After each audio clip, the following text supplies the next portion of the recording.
boleh keluar dari kamar setelah jam 9 malam.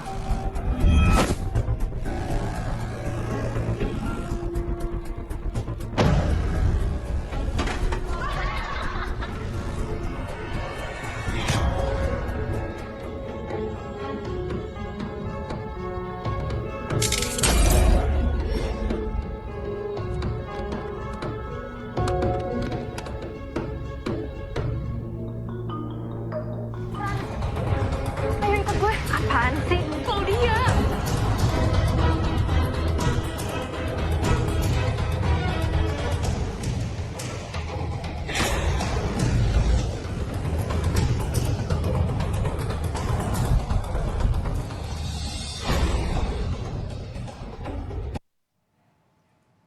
Nah, saudara, itu tadi adalah cuplikan sedikit film tentang teman tidur gitu ya, yang nanti akan tayang secara serentak di seluruh bioskop di Indonesia tanggal 30 Maret 2023. Nah, sebentar lagi nih. Nah, sebelum kita nanti nonton filmnya bareng-bareng, kita akan kasih teaser ke pemirsa Sapa Indonesia Akhir Pekan yang beruntung nonton hari ini gitu ya. Sebenarnya ini ceritanya menceritakan tentang apa dan siapa aja sih pemeran-pemerannya. Nah, ini sudah beberapa di antaranya datang ke studio Sapa Indonesia Akhir Pekan hari ini. Boleh kita kenalan dulu ya. Selamat pagi kakak-kakak. Dibilang kakak. Oke, adik-adik.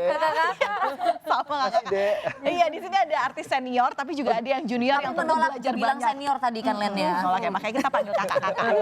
Oke, teman-teman di sini salam sehat selalu. Terima kasih sudah datang ke studio Sapa Indonesia Akhir Pekan. Terima kasih juga. Terima kasih. Oke, nah sebelum kita lebih lanjut ngobrolin soal film dan kemudian tantangan apa yang dirasakan selama proses pengambilan gambar ini berlangsung, mungkin boleh ya kenalan dulu, kemudian kenalan nama asli dan juga memerankan Sebagai siapa? apa sebagai siapa. Oke, dari yang paling tua di sini. Coba yang paling tua. Yang paling tua. Oke, jadi aku Gesya Syandi di sini di film Teman Tidur berperan sebagai Claudia. Claudia. Claudia itu peran antagonis atau protagonis? Protagonis. Oke. Oke. Aku Mutiara Sofia, di sini berperan sebagai Kelly. Kelly. Oke. Next. Aku Devi Demplon sebagai guru. Sebagai guru. Saya Gurnawan. Sebagai ayahnya Kelly. Sebagai ayahnya Kelly. Oke, nah kalau diceritakan soal sedikit, jadi sebenarnya film ini kan memang seperti yang tadi kita ketahui ya, bahwa secara singkat ini mengangkat tema bullying di sekolah, tapi ada dibalut dengan thriller dan horor. Nah itu gimana sih sebenarnya cerita, ya sinopsisnya lagi deh. Singkatnya gimana sih? Singkatnya. Senior. Males Peran kalau- utamanya, silakan. Sebenarnya sih film ini menceritakan tentang bullying di sekolah ya. Bullying di sekolah, cuman emang ada beberapa kejadian gitu yang bikin akhirnya cerita ujungnya itu ada horor-horornya, ada thriller-thrillernya. Cuman emang temanya kita itu bullying. Ada kesulitan nggak sih saat berempat ini memerankan peran di film Teman Tidur ini? Semua udah sering main film horor atau gimana? Ini sih waktu proses syutingnya itu menjadi film horor pertama aku sih waktu proses syuting. Sulit nggak sih Mbak Gesya? Dibilang sulit, tapi dibilang bisa dijalanin, ya so far sih baik-baik aja ya. Karena kebetulan di sini yang jadi hantu bukan aku. Tapi sih Jadi mungkin kalau mau dibilang sulit, tapi lebih sulit untuk hantunya ya kayaknya ya dibandingkan akunya Belum gitu. pernah jadi hantu kan? Belum. Nah ini Lala gimana dong untuk mendalami peran istilahnya sebagai arwah gentayangannya berarti ya dibilang gitu ya. Nah itu gimana tuh? Itu kan kita ada proses workshop ya, reading gitu selama 1 bulan. Aku diajarin untuk, aku kan di sini juga bukan cuma sebagai hantunya ya, jadi kayak ada karakter lainnya juga. Jadi emang aku diajarin selama 1 bulan itu untuk menjadi Kelly hantu dan Kelly manusia. Untuk kesusahannya sih paling waktu di lokasi syuting aja sih, karena kan kalau misalnya kita udah make up full gitu kan, apalagi kalau misalnya udah dari pagi, terus take-nya kan pasti malam, apalagi kalau misalnya yang horor-horornya gitu kan malam biasanya lebih di ini biasa kan suka pakai kuku-kukuan ya. Kalau jadi bergerak. hantu susah bergerak aja sih. Oke. Susah makan, Sama susah kita yang toilet. lihatnya, ingat ya? Kenapa Mbak? Make-upnya gimana? Lihatnya, make upnya Make upnya, wah make upnya lama. 2 jam. Apa karakternya ya? Iya, make upnya 2 jaman lebih. Kita ngeliatnya kayak nggak tega gitu, matanya di mana. Tapi udah kayak Oke. Kalau dari segi pemeran guru BP nih, biasanya kan kalau di film-film bully itu kan guru BK nggak terlihat banyak porsinya ya. Ya. Apalagi oke deh muncul di awal, tapi ketika udah nyidang untuk anak-anak pelaku bullying itu mereka alasannya cuma bercanda Ibu. Nah kalau di film ini tuh gimana peran serta yang guru BK? Kalau di peran ini ya sama kayak guru-guru lain ya, menghukum muridnya karena biasalah ya antara murid satu sama murid yang lain karena kekuasaan orang tuanya kan, yang ini merasa kuat nih, bapak gue siapa nih? Secara strata ekonomi gitu ya. Terus aku menengahi, terus ya biasalah sama kayak mungkin kalau zamannya aku sih masih ya sempet yang berkeliling di lapangan, Mas. Mas muda loh kan, gue tanya kita masih kan zaman dulu kita kalau ya masih berpengaruh. Masih berpengaruh dulu ya. Kesalahan. Kita masih takut kalau zaman anak now kan kayaknya ketakutannya udah hilang, malah harus kita rangkul. Pendekatannya beda ya. Pendekatannya beda. Nah, kalau buat saya memang sangat sulit sekali karena beda dari karakter yang sebelumnya saya mainkan ya. Biasanya yang soft, nah ini tiba-tiba menjadi seorang yang psycho, kehilangan anak. Nah itu memang saya butuh untuk mempelajari karakter tersebut. Memang ada beberapa referensi dari saya. Saya nonton film Cover Fear, ada Robert De Niro ya mainnya, itu dia psycho seperti itu, tapi di sini saya tidak membunuh. Nah, di sana di film Cover Fear itu dia membunuh. Memang alhamdulillah saya dapatkan satu tim yang solid, terutama sutradara yang bisa membawa saya ke arah yang ini pas nih atau tidak pasnya gitu. Jadi ada ini layak atau tidak layaknya gitu. Ada beberapa memang kesulitan yang memang sampai sekarang pun ya ada adegan yang buat saya itu waktu itu adegannya saya harus makan ayam mentah gitu loh. Nah itu mungkin saya hampir 2 minggu saya nggak bisa makan ayam gitu. Jadi ya hal-hal seperti itu yang di luar ekspektasi saya gitu. Itu beneran ayam mentah beneran dimakan. Harus makan ya Mas ya? Itu tuh. Saya dibully sama saudaranya. Nanti kita akan tanya sebenarnya kenapa sih sampai tega kayak gini gitu ya. Tapi sulit nggak sih Mas Gunawan memunculkan rasa marah itu karena anaknya dibunuh kan? Oh ya, sulit banget memang. Gak semudah apa yang saya bayangkan lah ya. Ternyata emosional seorang ayah misalnya melihat anaknya dibully sampai dia meninggal pun, saya juga mengalami hal tersebut. Anak saya dibully, kesalahan itu memang ada. Akhirnya saya bisa limpahkan di situ di waktu di acting itu. Ada batasan-batasan memang. Saudara bilang ini jangan sampai berlebih over dan sebagainya. Jadi memang butuh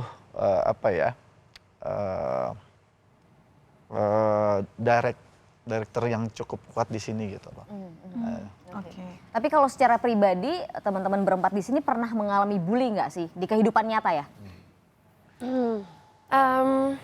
Waktu dulu pas sekolah enggak sih, untungnya sih. Alhamdulillahnya enggak. Cuman malahan sekarang lebih ke dibully sama netizen ya.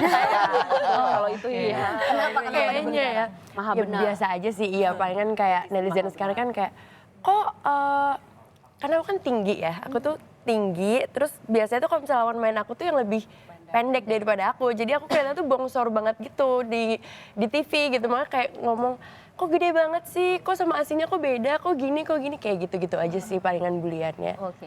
Kalau Mbak Lala? Iya dulu aku korban bully pas masih SD, SMP. Boleh cerita mungkin cerita Boleh, sedikit. boleh. Jadi kan aku SD itu kebetulan pindah SD itu 5 kali. Jadi setiap pindah kelas tuh beda-beda sekolahnya, beda-beda daerah juga. Jadi mungkin karena emang namanya juga masih anak-anak gitu ya. Jadi sesama anak-anak pada masih belum nerima gitu kalau misalnya ada perbedaan sosial dari daerah aku gitu kan. Jadi suka kok kamu pakai bajunya kayak gini sih gitu. Kok kamu ngomongnya kayak gini sih? Gak usah berteman sama dia gitu. Kalau anak-anak biasa suka gitu. Cuman entah kenapa itu berlanjut sampai SMP karena SMP pun aku pindah SMP itu 3 kali juga. Itu ikut orang tua Ikut gitu orang maksudnya? tua. Karena nakal atau gimana? Kenapa? Karena nakal atau Enggak, aku bukan anak sekolah baik-baik. belum pindah. Oke, terus Curiga. boleh lanjut. Ayahnya apa tentara emang?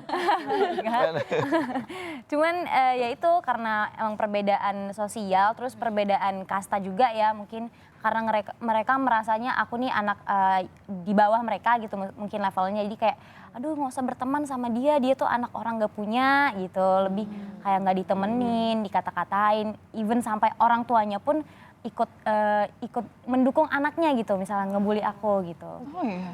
Ketika itu kamu waktu itu lapor ke orang tua gitu, cerita atau gimana? Waktu masih kecil sih ya pasti lapor gitu kan, mama datang gitu nangis, terus kayak udah biarin aja, tapi seiring berjalannya waktu semakin aku gede semakin kayak ya udahlah gitu, kayak aku nggak peduli gitu, mending aku jalanin hidup aku juga nggak peduli sama kalian. Nah ini adalah salah satu contoh korban bullying tapi dia bisa bangkit lagi gitu. Tapi kan ada juga ya Ada kasus yang yang nggak bisa sampai terburuknya adalah mereka sampai mau bunuh diri gitu. Nah berarti dalam memerankan film ini kebetulan kan Kelly juga sebagai orang korban bullying juga ya. Nah itu ada relate nggak dengan pengalaman-pengalaman yang sebelumnya? Kebetulan relate ya, soalnya di film ini tuh emang kan dibully ya si Kelly ini, cuman dia emang gak yang bikin dia mentalnya jadi gimana gitu, jadi emang dia tuh ada buat ininya tuh ada, dia kayak nggak usah bully gue, yang kayak gitunya tuh dia ada, jadi nggak yang terlalu dianya terkekang, dianya jadi tertutup, nggak yang kayak gitu. Jadi masih ada sisi-sisi kayak ngelawannya gitu ada. Oke deh, nanti kita akan ngobrol adegan mana yang paling berkesan selama proses syuting ini berlangsung. Tapi usai jeda, jadi jangan kemana-mana, tetaplah bersama kami hanya di Sapa Indonesia Akhir Pekan. Anda kembali lagi di Sapa Indonesia Akhir Pekan, masih bersama Valentina Sitorus, Gita Markesri dan juga cast dari Teman Tidur, ditambah satu orang lagi Len. Mas Ray Nayawan, paling ujung sebelah kanan, sutradaranya kita tepuk tangan dulu. Mas Ray, kalau awal mula terpikir untuk membuat film ini tuh apa sih awalnya? Oke. Pertama-tama harus dijelasin dulu ya, ini salah satu miskonsepsi terbesar di industri film bahwa saudara itu seakan-akan yang bikin film ceritanya gitu. Tapi enggak, ada EP namanya, executive producer, mereka memutuskan project, mereka biasanya punya skenario yang mereka temuin atau mereka bikin, dan gitu dibawa ke proses pembuatan film itu. Nah saya sebagai saudara langsung datang dipanggil untuk mewujudkan si skenario ini jadi film. Gitu. Ya tapi waktu dipanggil pertama kali itu konsepnya itu pas dalam sinopsis baca sinopsisnya gitu, karena yang nulis kebetulan senior saya Pak Asaf Antariksa dengan timnya Gereksi sama Evelyn. Nah dia di cerita ini langsung tertarik karena sebagai relate banget sama saya. Sebenarnya ini tema yang nggak baru-baru banget, tapi selalu up to date gitu. Jadi sedih gitu ngeliatnya sebenarnya, tapi gue relate banget gitu. Nah, ini mengenai bullying. Jadi waktu baca cerita itu langsung, wait, this is very interesting karena ada layer-layer yang seru di sini gitu. Satu ada misterinya gitu kan, misteri mengenai, dan misteri ini di cerita ini waktu pertama kali baca, ternyata misteri ini nih kayak bisa ngebuka kenapa sih bullying itu terjadi gitu. Bahwa itu sesuatu yang socially constructed gitu. Biasanya muncul dari peer pressure. Kita nggak sadar di lingkungan kerja, sekolah atau di mana aja itu bisa jadi sesuatu yang istilahnya mematikan hati kita gitu. Kita bisa bilang sesuatu itu oke karena teman kita bilang oke. Karena sekolah kita secara nggak sengaja memaksa kita melakukan sesuatu yang kita harus berprestasi sehingga kita berpikir kita harus melakukan apapun supaya bisa berprestasi gitu. Dan itu horor terbesar sebenarnya kalau menurut saya gitu. Ketika hati kita dimatiin gitu. Ketika kita mulai berpaling dari apa yang kita percaya gitu. Dan kita melakukan hal yang kita tidak mau lakukan.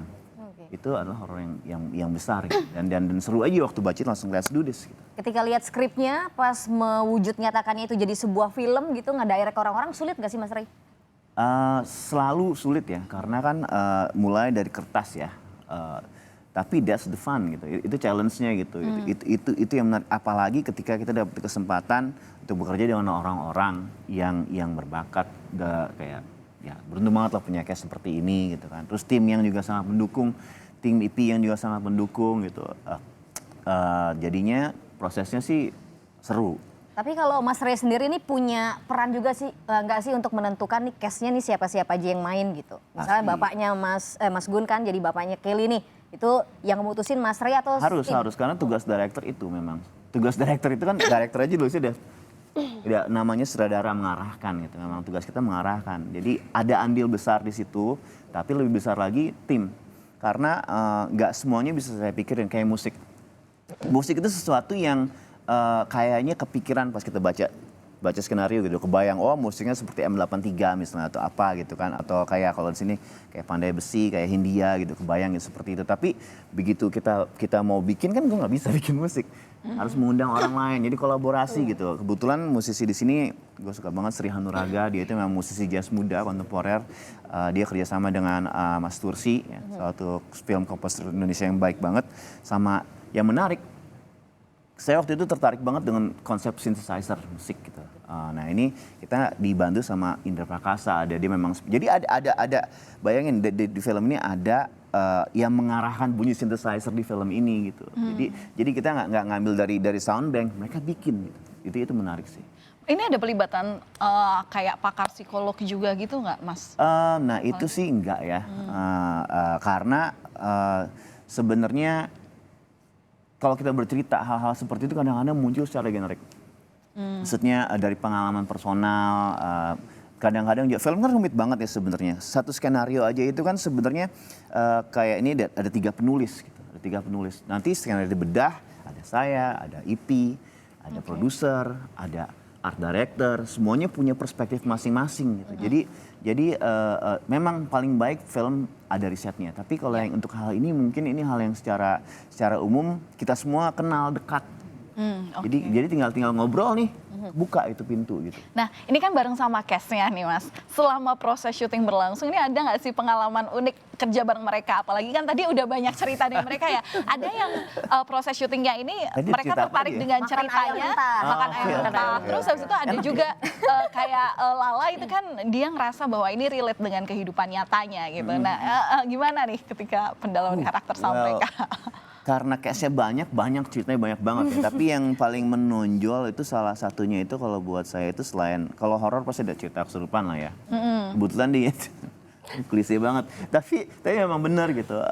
Jadi kita syuting di satu lokasi, terus di adegan itu kita beritanya tokoh utamanya Amanda itu tidur untuk memanggil arwah Kelly, gitu, untuk menyegel arwahnya. Ketika adegan dimulai, action!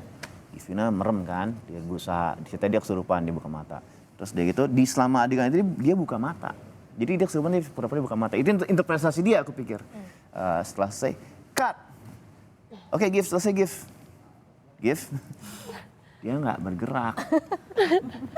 Seperti itu. Ternyata Givina setelah dia cerita kemarin, kalau dia cerita, dia saat itu ngerasa dia itu ada di tempat lain gitu. Jadi dia ngerasa mata dia tertutup, tempat yang gelap. Padahal mata dia terbuka gitu. Akhirnya kita bawa ke belakang dan ya dibantu di belakang sih. Tadi sih sebelum kita ngobrol ini Gita masih pengen jadi pemain film horor, Mas, tapi kelihatannya masih mau nggak? Jadi temennya Kelly aja hantu deh.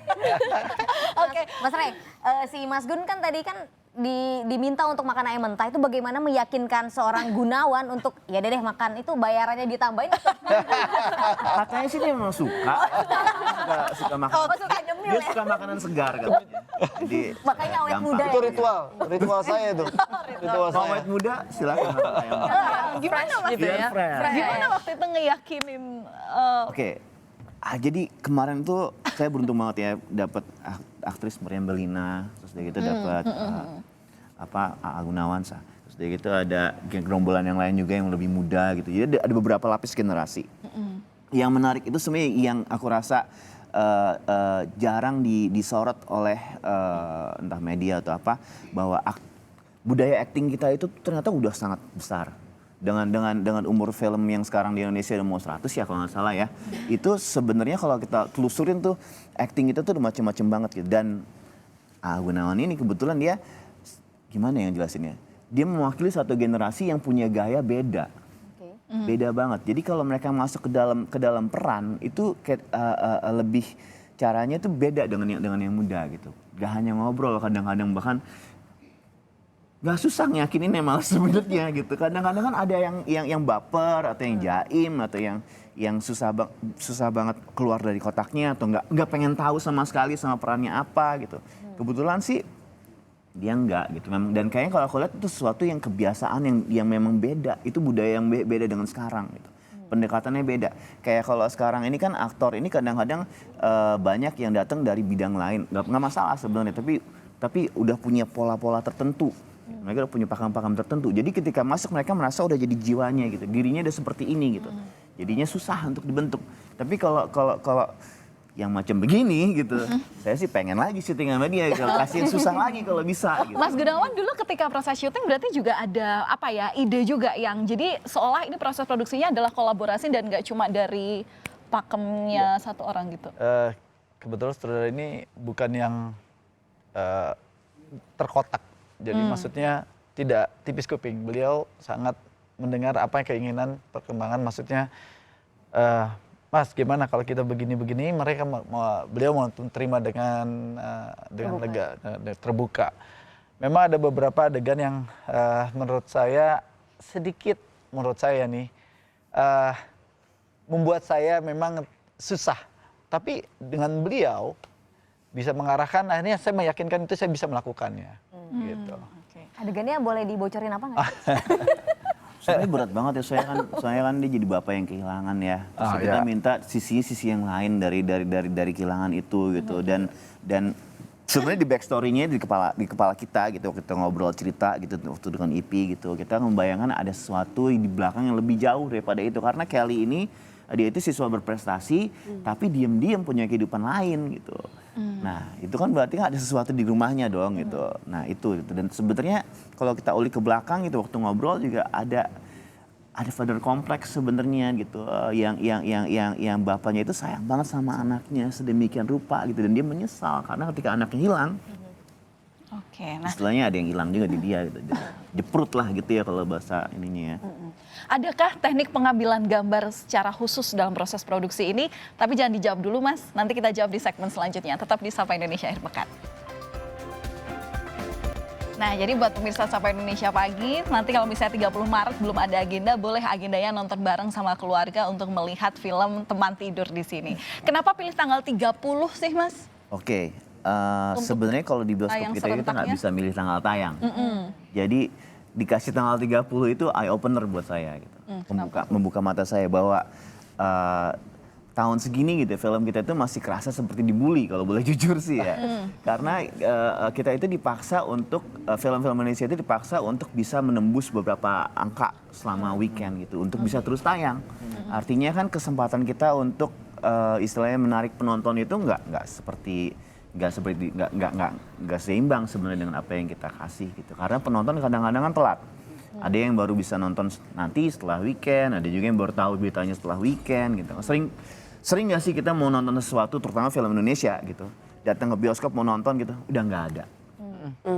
Ya salah satu penyebabnya itu gitu. Itu makanya eye opener banget buat saya gitu, film di Hari Film Nasional gitu. Oke, ya semoga nanti dengan peringatan Hari Film Nasional ini semakin banyak. Tapi it's exciting karena ini juga kesempatan, karena nanti dari Film Nasional ini bukan cuma film kita aja, kan ada film-film lain juga yang akan sama bertanding gitu. Dan ini juga dari PH-PH, bukan yang PH-PH besar. Maksudnya ini PH-PH yang bukan yang biasanya muncul di bioskop dan dapat tayang lebih banyak dari biasanya gitu. Jadi it's really exciting. Saya sih positif ya dengan sekarang apalagi booming banget film kita gitu. Bioskop kita kurang, layar kita kurang gitu. Di Hari Film Nasional ini mudah-mudahan sih harapan saya orang-orang mulai ingat kalau film itu bukan cuma produk doang gitu sebenarnya. Kita butuh orang-orang untuk menyadari kalau film itu adalah satu hasil kolaborasi gitu. Kayak contohnya film ini didedikasi ini buat teman-teman kita yang udah mendahului kita. Jadi kemarin di produksi ini memang ada korban COVID beberapa orang. Zae, Altaf, terus ada Pak Handoyo, ada Om Buyung, mereka udah melalui Ruli, casting director kita. Mereka semua ini kalau buat saya dearest friend lah ya gitu. Oh, ini proses syutingnya di tahun berapa kalau boleh? Waktu pandemi sih. Oke. Dan setelah itu gitu kan jalan. Jadi memang it's more than just a product gitu. Dan kita nggak bisa mengharapkan paling nggak adil sebenarnya orang yang nggak nonton karena ada yang bilang jangan nonton gitu karena jelek, kan kita nggak tahu, kita nggak nonton. Film itu sesuatu yang harus experience, bagus atau jelek menurut aku itu nomor 2. Tapi niat kita masuk ke dalam itu untuk apa gitu. Betul. Karena juga dari produksi film ini kan tentu yang diharapkan adalah kritik bagaimana setelahnya menonton supaya nanti untuk perbaikan untuk produksi film berikutnya gitu kan. Nah, ini kita balik lagi nih ke kasus bullying gitu ya. Mungkin ini juga bisa menjadi pesan ya ke pihak-pihak terkait. Mas Gun, kalau melihat edukasi yang disampaikan oleh pemerintah sampai saat ini, sebenarnya untuk edukasi anti bullying supaya hal-hal seperti ini tidak terjadi lagi di dunia nyata begitu. Udah cukup atau belum sih? Saya rasa belum ya. secara sebelum. Karena banyak sekali kejadian-kejadian kita lihat sendiri ya, yang baru kemarin ini disayangkan. Seharusnya kepekaan itu bukan hanya untuk pemerintah saja, tapi peran serta dari entah itu sekolah, entah begitu juga dengan orang tuanya, terutama orang tua kali ya.